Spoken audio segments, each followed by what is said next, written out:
Une production Stéréolab.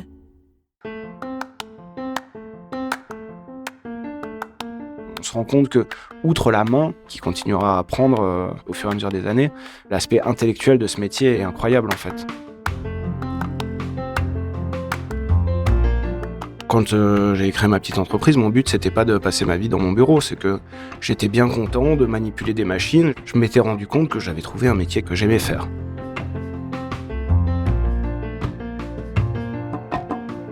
Bonjour et bienvenue dans Travail Soigné, le podcast des gens qui aiment leur métier et qui en parlent bien. Dans cette série, je vous invite à découvrir des personnalités hors du commun, leur rapport au travail et leur satisfaction intime d'exercer leur métier avec soin. Aujourd'hui, je vous emmène à la rencontre de Thibaut Vouge, menuisier parisien, créateur de l'Atelier du Renard. Encouragé par ses parents à suivre des études tant qu'il n'avait pas trouvé sa voie, Thibaut termine son cursus dans une école de commerce qui lui permet de travailler dans le marketing et la communication, mais sans conviction ni plaisir. À la faveur d'une rupture conventionnelle, Thibaut s'oriente vers la menuiserie, qui représente à ses yeux un compromis intéressant entre technique et créativité. Il suit une formation courte qu'il complète sur le terrain en travaillant pour un artisan, puis en partageant l'atelier de menuisiers expérimentés. Assez vite s'impose l'idée d'avoir sa propre entreprise qu'il installe d'abord dans le 13e arrondissement de Paris, puis rejoint Antony en banlieue sud. C'est là que je le retrouve, devant un grand bâtiment aux allures de hangar, qui recèle bien des surprises. Bonjour Thibaut. Bonjour Hervé. Alors, je sais pas si j'ai trouvé le renard, mais en tout cas, j'ai trouvé l'atelier. Ouais, vous avez trouvé l'atelier, bienvenue. La visite commence par là, par notre grande porte sectionnelle, par laquelle tout rentre et tout sort. Alors, on va faire un petit tour. Allons-y.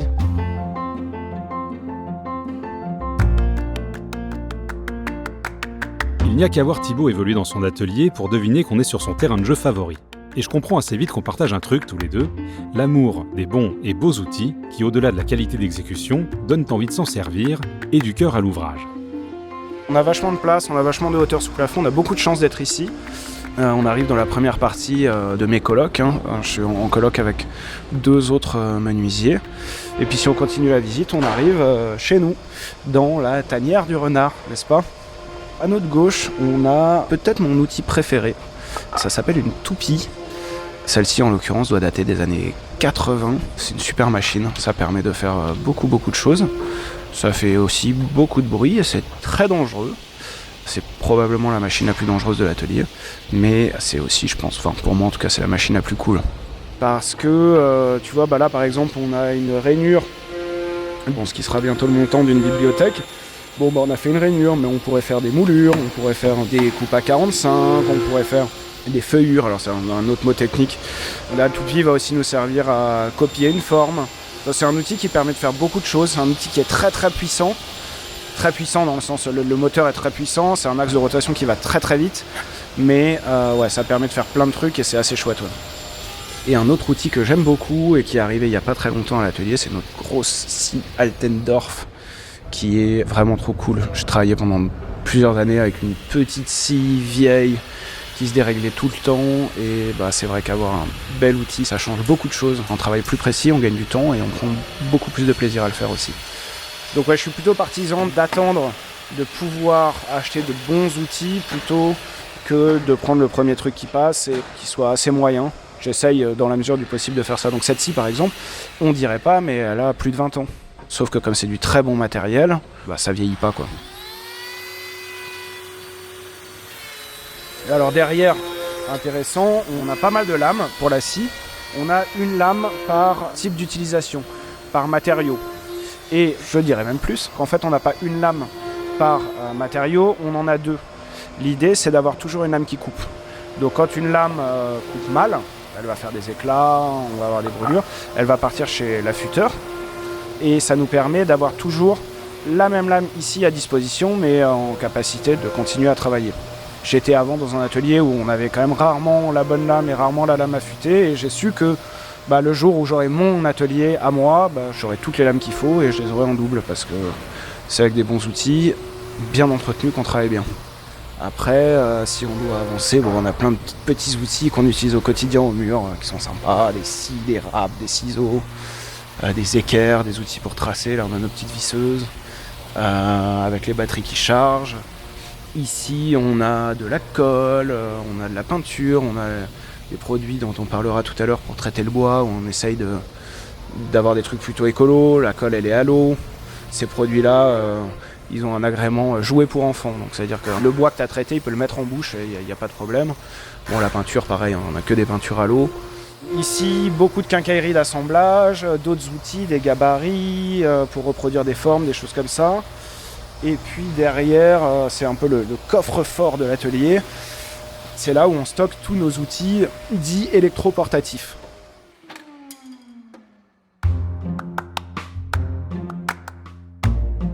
Quand j'ai découvert le profil de Thibaut, j'ai cru naïvement qu'il travaillait seul dans son atelier avec sa chienne, Gnocchi, pour seule compagnie. Sauf que ce serait oublier les contraintes physiques liées à son métier et celles qui sont propres à la gestion d'une entreprise. Donc j'ai pas du tout commencé dans l'idée d'embaucher du monde. Ça a plutôt été une conséquence de ce que j'ai constaté par la suite. Quand j'ai créé ma petite entreprise, mon but c'était pas de passer ma vie dans mon bureau, c'est que j'étais bien content de manipuler des machines. Je m'étais rendu compte que j'avais trouvé un métier que j'aimais faire.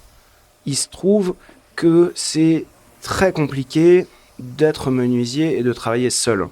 Pour une toute première raison, qui est clairement l'aspect manutention. On est passé dans l'atelier, on a vu des meubles qui étaient relativement gros. Bon, on s'imagine bien qu'à un moment, il faut que je travaille la face, à un moment, il faut que je travaille l'arrière, à un moment, il faut que je travaille le côté. Et en fait, tout seul, c'est pas jouable. Donc, j'ai eu la chance de partager mon atelier avec des gens, donc mutuellement, on se filait des coups de main. C'est encore plus vrai pour toutes les phases d'installation, puisque chez nous, on fabrique assez peu juste de mobilier qu'on vient poser, même si on aime bien le faire. C'est souvent quand même des choses qu'on vient installer, adapter au mur. Et pour ça, il faut être plusieurs. Donc, la nécessité d'avoir quelqu'un, elle est purement physique, elle est là. L'autre, c'est que avoir une entreprise, c'est effectivement fabriquer, c'est effectivement installer, mais il y a énormément de temps où il faut échanger avec les clients, les conseiller, faire des choix avec eux, trouver des clients, parler à ses fournisseurs, se faire conseiller, trouver de la quincaillerie, ce qui est d'autant plus long quand on ne le sait pas à la base. Et donc en fait, rapidement, je me rends compte de toute cette partie-là qu'on appellera administrative. C'est bien plus vaste, puisqu'on est sur le choix des matériaux, sur le design, etc. Mais une partie en tout cas qui n'est pas manuelle. Et cette partie-là, elle est extrêmement chronophage. Et du coup, c'est compliqué d'être uniquement au four, puis uniquement au moulin. Et travailler avec des gens, ça permet de faire un petit peu les deux. Je vous le disais, Thibaut a principalement appris son métier sur le tas, ce qui le conduit, encore aujourd'hui, à rester très modeste au sujet de son savoir-faire. Ça ne l'empêche pas pour autant d'accueillir des apprentis qu'il forme avec l'esprit d'ouverture et de partage qu'il a connu dans ses premières expériences, car la transmission est une valeur cardinale de l'artisanat.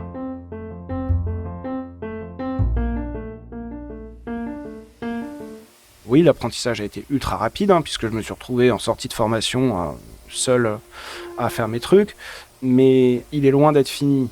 À chaque nouveau projet, à chaque nouveau matériau, à chaque nouveau type d'agencement, à chaque nouveau type de meuble, à chaque nouvelle technique qu'on n'avait pas appréhendée, on fait face à des choses qu'on n'avait pas prévues et on apprend. Donc je pense qu'aujourd'hui, je suis clairement pas le meilleur menuisier de la Terre, mais je suis pas mécontent de ce que je sais faire. J'apprends tous les jours et je vais apprendre encore pendant des années, y a pas de doute. Mais voilà, j'ai pris des apprentis, toujours adultes, et c'est plutôt moi qui transmets. Alors, par contre, comme je suis assez réaliste sur mon expérience, et puis que je pense que également ça correspond à la façon dont je vois les choses, on est toujours dans la discussion. Tiens, moi j'ai pensé faire comme ça, qu'est-ce que t'en penses ? Est-ce que tu penses à une solution qui serait plus simple, plus efficace, plus rapide, mieux finie, etc. Donc, on échange. Le fait d'avoir toujours partagé mon atelier, de travailler avec d'autres personnes, ça permet ça aussi. Ça permet de se réunir et d'aborder un problème non plus seul, mais avec les regards extérieurs. Et pour ça, j'ai eu beaucoup de chance dans les rencontres que j'ai faites.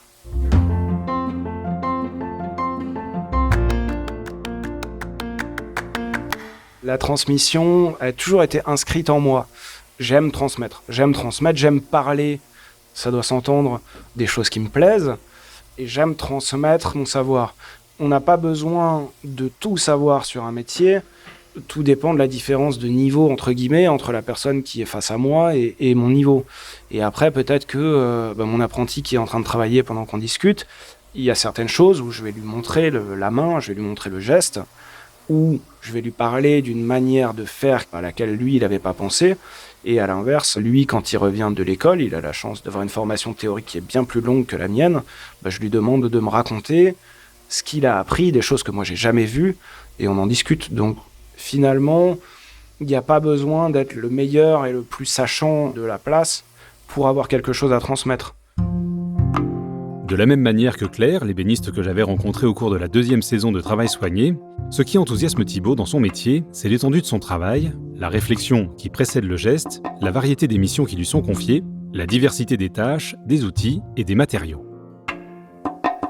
En fait, c'est un métier qui est très vaste dans la quantité de choses, dans la quantité de matériaux, dans la quantité de techniques, de manières d'aborder les choses. Et en fait, on a face à nous un panel de possibilités qui est incroyable. Et en prendre conscience au fur et à mesure des chantiers, on se rend compte que, outre la main, la chose de base, et qui continuera à apprendre au fur et à mesure des années, l'aspect intellectuel de ce métier est incroyable en fait. Il y a une part de réflexion dans la manière de concevoir ces meubles dont on ne peut pas se rendre compte quand on n'y fait pas face, quoi. C'est incroyable, vraiment la réflexion qu'il y a derrière la fabrication d'un agencement ou d'autres choses.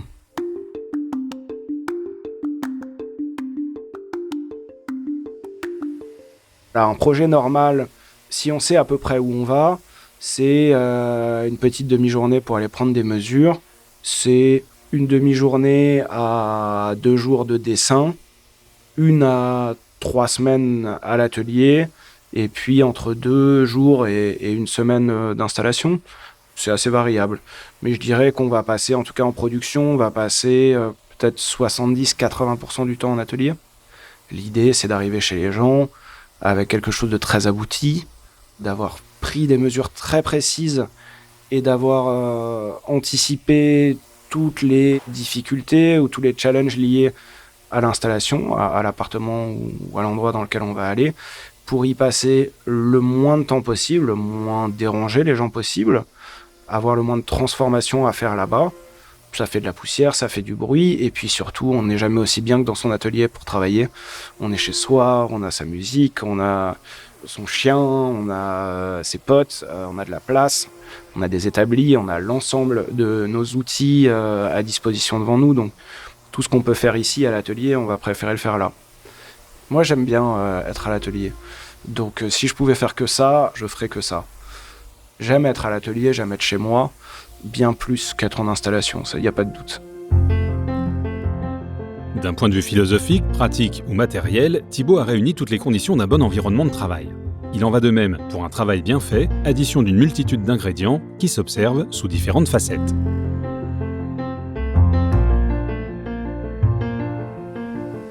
En ce qui concerne le travail bien fait, je pense qu'il y a 100 réponses en fait, qu'il va falloir mettre dans des tiroirs, quoi.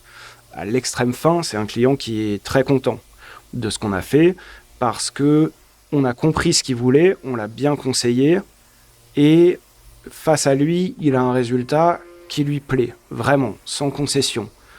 Ça, c'est déjà un travail bien fait. Après, il y a le travail bien fait au regard du professionnel. Moi, quand je regarde un agencement, je vois des défauts que mon client ne verra pas. Et j'en verrai toujours des défauts, puisque c'est moi qui l'ai fabriqué, et il se passe toujours quelque chose. Mais un travail bien fait, c'est un travail qui, potentiellement, n'a pas de défauts, ou alors qui va être très bien rattrapé, avec un œil de professionnel. Techniquement, c'est un travail bien fait parce qu'on a utilisé les bonnes méthodes pour le faire.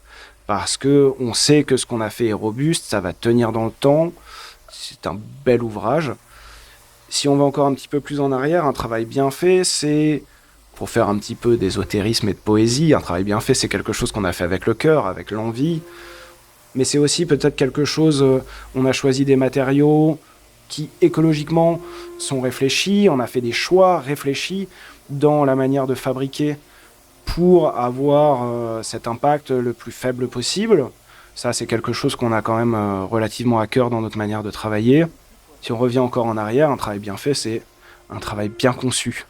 Et ça, c'est certain, puisque ça sera difficile d'aboutir à un travail bien fait s'il a mal été conçu. Je pense que c'est un petit peu tout ça qui fait un travail bien fait. Est-ce qu'il y a des choses dans le travail bien fait que le client ne voit pas ? Alors là, je vais dire quelque chose et j'espère que Si les différentes personnes qui ont travaillé pour moi nous écoutent, vont pas dire que je suis un gros mytho, mais pour moi, c'est important que les gens soient contents d'être ici. C'est important que les gens qui travaillent avec moi ou pour moi prennent du plaisir à venir, s'épanouissent ici, apprennent ici et soient justement rémunérés également. Pour moi, ça fait également partie du travail bien fait. Il a été bien fait humainement et il a été bien fait socialement. Ce métier de menuisier qui fait travailler la tête autant que la main, qui favorise les rencontres et les collaborations, qui invite à l'humilité comme au perfectionnement, semble être une source de satisfaction intarissable pour Thibaut. Alors il y a beaucoup de sources de satisfaction dans mon métier. Je tire de la satisfaction à toutes les étapes du boulot. Conseiller quelqu'un, quand on l'aide à définir ce dont il a besoin et quand on l'aide en fait à construire finalement ensemble le projet qui correspond à ses besoins, à ses attentes, ça c'est extrêmement satisfaisant.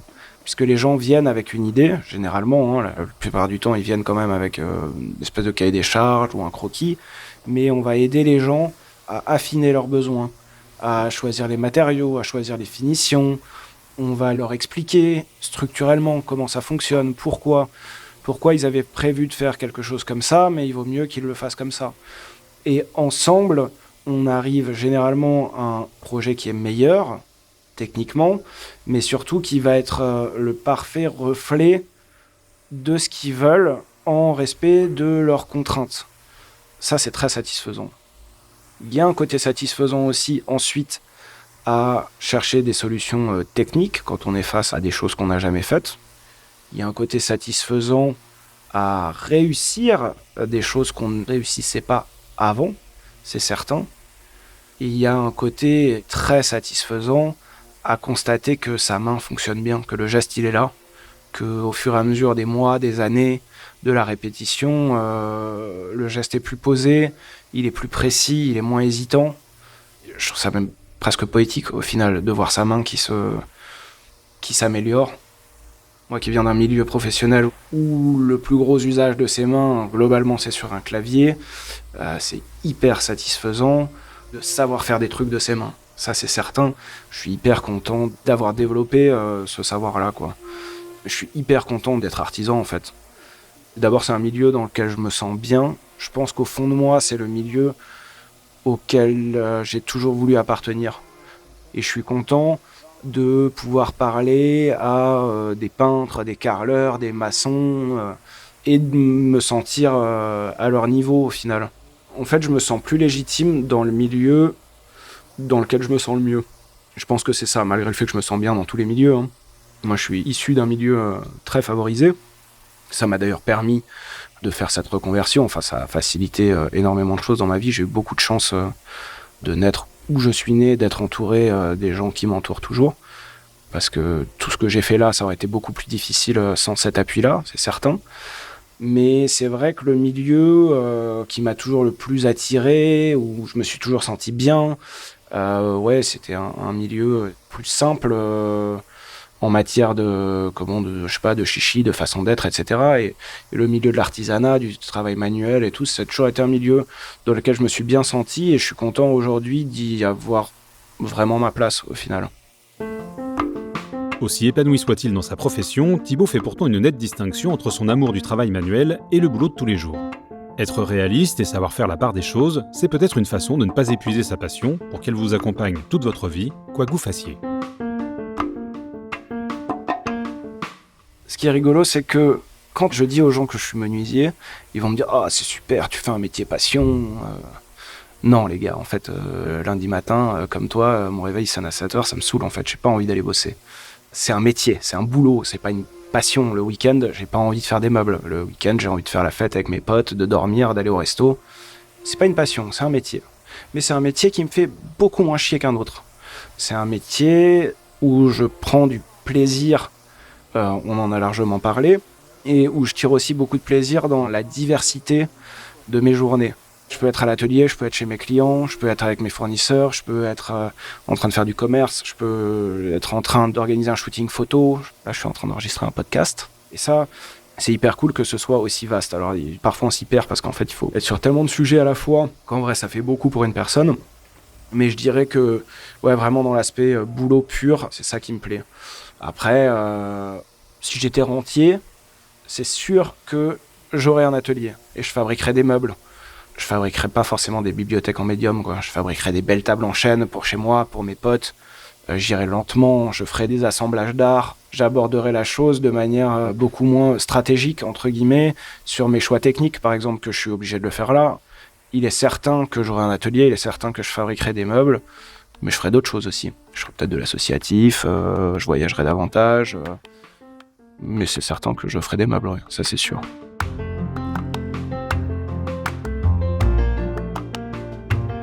Un grand merci à Thibaut de m'avoir ouvert les portes de son atelier.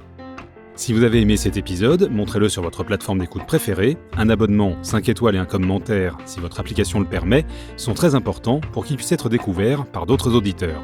Et surtout, parlez-en autour de vous.